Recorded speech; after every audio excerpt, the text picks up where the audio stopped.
Shalom, selamat pagi. Perkenalkan, nama saya Fernando Dikasian, saya dari kelas 11 MIPA 1. Di sini saya akan mempresentasikan tentang peran dan tanggung jawab orang tua dalam mendidik anaknya. Dan yang kedua, pilihlah salah satu tokoh di Alkitab yang menceritakan tentang keberhasilannya dalam mendidik anak-anaknya maupun cerita yang gagal dalam mendidik anak-anaknya.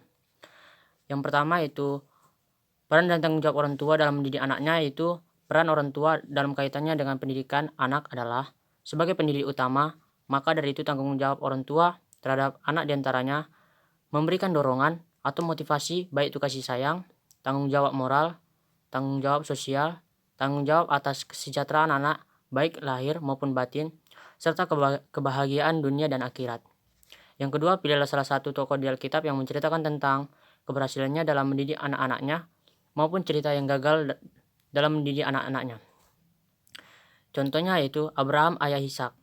Ini adalah salah satu kisah Alkitab yang melegenda. Abraham dan Sarah secara usia bisa dibilang harusnya tak lagi mungkin punya anak.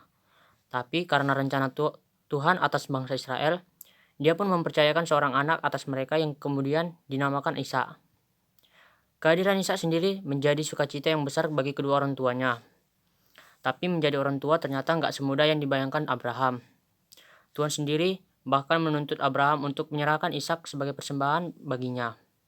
Bayangkan jika kamu adalah seorang ayah dan berada di posisi Abraham, apakah kamu rela menyerahkan anak semata wayangmu untuk disembelih dan diserahkan kepada Tuhan?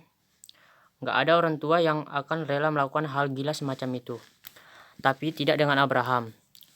Dia memilih taat kepada Tuhan. Dari ketaatan itulah Tuhan menunjukkan keadilan dan kasih-Nya kepada Abraham. Abraham adalah contoh orang tua yang punya iman yang begitu teguh yang pernah dicatat dalam Alkitab. Sekian dari video saya. Terima kasih.